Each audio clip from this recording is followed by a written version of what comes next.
Welcome to the weekly reminders. My name is Lauren Hall. I'm a program coordinator for Remind. I hope that you are enjoying your week and that you are being safe. I want to take this opportunity to apologize for technical difficulties during our last weekly reminder, but I'm excited today to be back and to share an exciting topic with you. Today we're talking about setting boundaries. Setting boundaries is an important part of establishing one's identity and is a critical aspect of mental health and well-being. Boundaries are very necessary. They are the backbone of healthy relationships, including the relationships that we have with ourselves. Today, I'm going to discuss what healthy boundaries are, how to set them, and why healthy boundaries are important to self-care. Boundaries are our own personal limits on how people can treat us, how they can behave around us, and what they can expect from us. Healthy boundaries can help us define our individuality and help us identify what we will and will not hold ourselves responsible for. Boundaries can be physical, emotional, mental, and spiritual. Boundaries can be molded, shifted, and moved. Some are flexible and some are rigid, and they are meant to change and adjust to our current situations. Now, when we don't have healthy boundaries, we become vulnerable to being taken advantage of and or constantly at the needs of others. We might let other people make decisions for us on how we should think, how we should act, and how we should feel. We might also agree to do things we really don't want to do, or doing things that may upset us or harm us. And this could lead to us feeling irritable, frustrated, and unfulfilled. Knowing our boundaries and setting them are two different hurdles to overcome. For many of us, setting boundaries doesn't always come easy. It's more of a skill that we usually have to learn. And it can feel uncomfortable. And sometimes we can feel guilty and scared when we have to really focus on meeting our needs, right? So how do we set boundaries? There are 3 phases to setting boundaries. 1, deciding whether or not you need a boundary.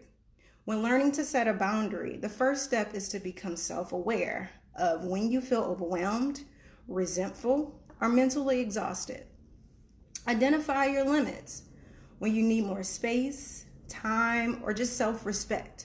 One of the things that I find very helpful is creating a boundary chart, which outlines different boundaries that you have for different relationships in your life. 2, asserting your boundary. So creating and stating your boundary is great, but there must be follow through, keeping the focus on you, and set consequences. Effective boundaries have consequences that you're willing to follow through on. 3, maintaining your boundaries. Affirming your boundaries means you value yourself, your needs, your feelings, more than the thoughts or opinions of others. So, the 3 phases of setting boundaries is 1, deciding that you need a boundary, 2, asserting your boundary, and then 3, maintaining your boundary. And usually the last phase is the hardest because it requires practice, it requires strength and consistency so that you can continue to stand firm on your boundaries and so people can respect those. Now, I wanted to provide some examples of boundaries that you could use, especially in this situation that we're going through right now. So for example, these are some examples of boundary statements. So thank you for inviting me, but I'm choosing to stay home currently and limit my physical interaction with others. That's the perfect boundary to maintain for social distancing. Another example, I'm feeling overwhelmed and do not want to receive any more links to news regarding the pandemic. So this is a boundary about respecting your space, respecting your emotional and mental boundary, right? So another example, I appreciate you trying to help by telling me to stay positive, but I'm allowing myself to process my emotions right now. That's also an excellent boundary to have for your emotional well-being.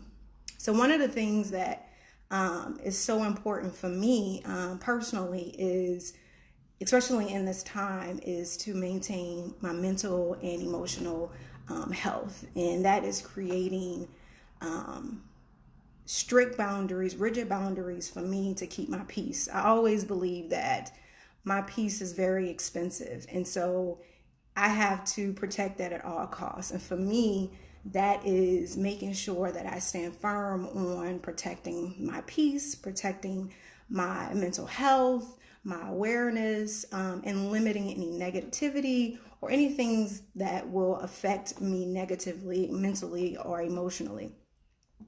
So an example of that would be, I want to spend time with you, and I can't do that if we continue to talk about the pandemic. So for most of us, that is the current topic of every discussion, is to talk about COVID-19, the pandemic, and the anxiety. And sometimes talking about that over and over only intensifies you emotionally and mentally, right? It's almost like you're constantly dwelling on it. And so for me, in maintaining my emotional and mental health, for me, I think is very important for the people that I connect with in my support system, that we eliminate talking about pandemic all the time or the crisis, so that we're not focused on that. We're focused on self-care. We're focusing on being creative during this time. We're focusing on building ourselves up, or really kind of digging deep into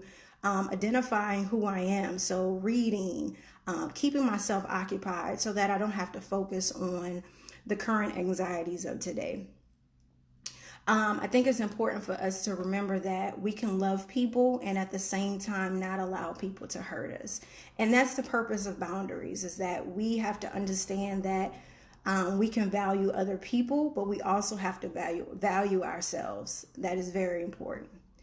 So why are healthy boundaries important to self-care? Well, boundaries are essential to our self-care because ultimately it's about a form of self-love, a sense of self-worth, right?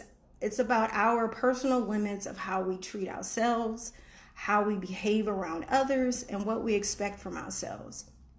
Healthy boundaries are a critical component of self-care. And that's because in work and in our relationships, poor boundaries lead to resentment, it leads to anger, and it leads to burnout.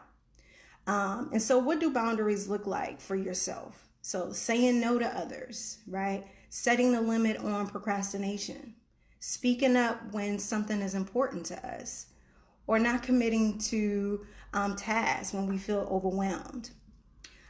So having healthy boundaries is very important in protecting our self-love, our self-worth, and also just overall a healthy well-being. So just to recap, setting healthy boundaries are rules that you set for people in your life and how they treat you. There are 3 phases to setting healthy boundaries. 1, deciding whether you need a boundary. 2, asserting those boundaries, so standing firm and following through. 3, maintaining those boundaries, so practicing putting boundaries in place. And then also being able to understand the importance of setting boundaries to your self-care, your self-worth, your self-respect, and overall your mental well-being. When it starts to get tough, remember why you're setting the boundary in the first place. Your needs is for your well-being. Protect your energy and not allow others to violate that. So I hope you enjoyed today's topic. This is a favorite topic of mine, of setting boundaries, because in this moment we really need that to stand firm for ourselves and for our own mental health. So thank you for tuning in. I hope you enjoyed today's topic. Stay safe and stay connected. Join me next Thursday for a discussion on sadness versus depression. Also, make sure you check out our website at remindsupport.org. Also, if you haven't already, sign up for our online support groups, which will also be such a benefit during these times to have great support. Thank you so much. Have a great and wonderful weekend.